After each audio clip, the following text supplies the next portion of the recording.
मराठा आरक्षणाच्या मागणीवरून मनोज जरांगे पाटील यांनी सुरू केलेलं उपोषण देशभर चर्चेचा विषय ठरत होतं. मराठा आंदोलनादरम्यान हिंसक घटना घडल्यानं आता जरांगेंच्या उपोषणाला काय वळण लागणार याकडे सर्वांचंच लक्ष लागलं होतं. त्यात जरांगेंनी उपोषण मागे घेण्याचा निर्णय घेतल्यानं सरकारचा जीव भांड्यात पडला. 2 जानेवारीपर्यंतची मुदतवाढ देत जरांगेंनी त्यांचं उपोषण तात्पुरतं स्थगित करण्याचा निर्णय घेतला. त्यामुळे सरकारला वाटाघाटी करण्यात यश आलं का अशी चर्चा रंगत असली तरी उपोषण मागे घेऊन कुठेतरी जरांगेंनीच खरा डाव टाकलाय. नमस्कार, मी भाग्यश्री आणि टीओडी मराठीमध्ये तुमचं स्वागत. जरांगेंचं उपोषण मागे घेण्याचे सगळे प्रयत्न अयशस्वी झाल्यानंतर 2 नोव्हेंबरला शिंदे सरकारचं शिष्टमंडळ आंतरवाली सराटीत जरांगेंच्या भेटीला पोहोचलं आणि कुठेतरी या शिष्टमंडळाला जरांगेंशी वाटाघाटी करण्यात यशही आलं. आता या शिष्टमंडळात धनंजय मुंडे, उदय सामंत, अतुल सावे, संदीपान भुमरे यांच्यासह निवृत्त न्यायमूर्ती एम.जे. गायकवाड आणि सुनील शुक्रे यांचा देखील समावेश होता. मराठा आरक्षणासाठी जी गायकवाड समिती नेमलेली, या समितीचे प्रमुख एम.जे. गायकवाड हे उपोषण स्थळी आले. त्यांनी बराच वेळ मनोज जरांगेंची समजूत काढण्याचा प्रयत्न केला. जरांगेंना कायदेशीर बाजू समजून सांगितली. आरक्षणाचा प्रश्न 1-2 दिवसात सुटण्यासारखा नाही.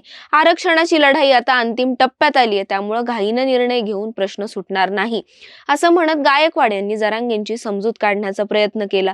सोबतच बच्चू कडू, धनंजय मुंडे यांनीही जरांगेंच्या मनधरणीचे पुरेपूर प्रयत्न केले आणि अखेर जरांगेंनी शिंदे समितीला 2 महिन्यांचा अवधी देत 2 जानेवारीपर्यंत उपोषण स्थगित करत असल्याचं जाहीर केलं. पण जरांगेंचं उपोषण मागे घेऊन शिंदे सरकारनं डाव साधला का? तर नाही. खरा डाव मनोज जरांगेंनी साधलाय.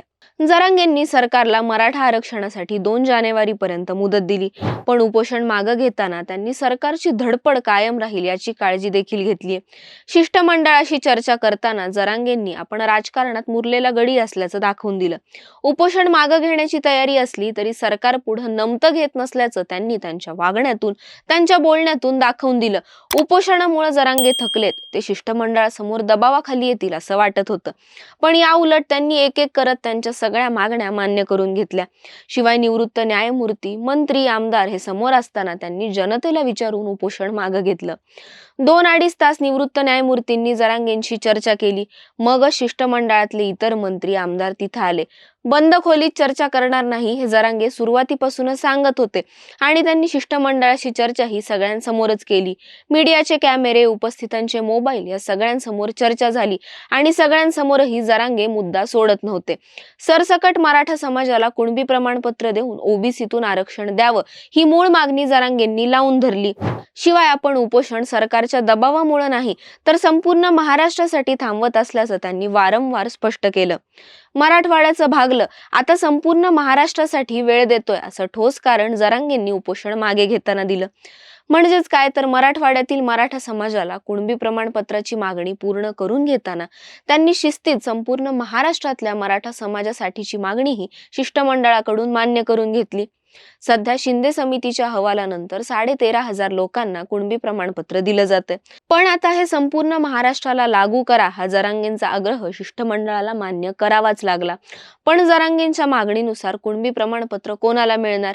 तर परिवारातल्या लोकांना, रक्ताच्या नातेवाईकांना आणि गरजवंत मराठ्यांना कुणबी प्रमाणपत्र मिळावं असं जरांगेंनी शिष्टमंडळाकडून कबूल करून घेतले. शिष्टमंडळाच्या भेटीनंतर जरांगे काय म्हणाले तेही एकदा बघू. तर मराठा आरक्षणासाठी काम करणारी समिती मराठवाड्यातच काम करत होती. महाराष्ट्रातल्या मराठा समाजाचं काय असा सवाल आहे. या समितीनं आणखी थोडा वेळ घ्यावा, महाराष्ट्रभर काम करून महाराष्ट्रातल्या मराठा समाजाला सुद्धा सरसकट कुणबी प्रमाणपत्रासाठी काम करावं असं आज ठरलंय. त्यांनी हे मान्य केलंय. हे महाराष्ट्रातल्या मराठा समाजासाठी विशेष सांगतोय असं जरांगे म्हणाले. तर अर्धवट आरक्षणाचा निर्णय झाला असता तर आपला एक भाऊ नाराज झाला असता तर दुसरा खुश झाला असता. सर्वांची दिवाळी गोड झाली पाहिजे, एकाला गोड आणि दुसऱ्याला कडू या मताचा मी नाही. त्यामुळे संपूर्ण महाराष्ट्रासाठी काम करा, वेळ घ्यायचे तर घ्या, पण सगळ्या भावांना आरक्षण द्या असं ठरलंय. त्यांनी ते मंजूरही केले असं जरांगे म्हणले. तर ही समिती महाराष्ट्रभर काम करेल, अहवाल देईल. आम्ही त्यांना सांगितलंय ही शेवटची वेळ असा इशाराही जरांगेंनी सरकारच्या शिष्टमंडळाला दिला. 2 महिन्याच्या आत सरकारकडे अहवाल सादर करावा आणि संपूर्ण राज्यातील मराठ्यांना 2 महिन्यांनी कुणबी जात प्रमाणपत्र द्यावं असं शिष्टमंडळानं मान्य केलं. यानंतर जरांगेंनीही त्यांचं उपोषण मागं घेतलं. मात्र तरी सरकारवर दबाव कायम राखण्यासाठी जरांगे 2 जानेवारीपर्यंत मराठा आरक्षणासाठी साखळी उपोषण सुरूच ठेवणार आहेत. आपण इथंच मंडपात आरक्षणासाठी बसू, घराच्या उंबरठ्याला शिवणारही नाही अशी भीष्म प्रतिज्ञाच मनोज जरांगेंनी यावेळी घेतली. शिवाय सरकारनं जर 2 महिन्यात कुणबी प्रमाणपत्र देण्याचा निर्णय घेतला नाही तर सर्व मराठ्यांनी मुंबईच्या सीमेवर जाऊन बसावं असं वक्तव्य जरांगेंनी केले. त्यामुळे मनोज जरांगे यांनी उपोषण सोडल्यानं सरकारला थोडासा दिलासा मिळणार असला तरी अडचणी मात्र कमी होणार नाहीयेत हे आता स्पष्ट झालंय. थोडक्यात काय तर जरांगेंनी मागण्याही मान्य करून घेतल्या आणि 2 महिन्यांची मुदत देत कुठेतरी लगामही आपल्याच हातात ठेवलाय अशी चर्चा रंगतीये. त्यामुळे एक पाऊल मागे घेत जरांगेंनी खरा डाव टाकलाय असं आपल्याला वाटतं का? तुमचं उत्तर कमेंट करून सांगा आणि अशाच व्हिडिओसाठी टाइम्स ऑफ डेमोक्रेसीच्या YouTube चॅनलला सबस्क्राईब करायला विसरू नका. राजकारणाचं अचूक विश्लेषण आणि ताज्या घडामोडींचे विश्वसनीय व्यासपीठ टाइम्स ऑफ डेमोक्रेसी TOD मराठीच्या सर्व डिजिटल प्लॅटफॉर्म्सना लाईक, शेअर आणि सबस्क्राईब करा. तसंच नोटिफिकेशन्स मिळवण्यासाठी बेल आयकॉन प्रेस करायला विसरू नका.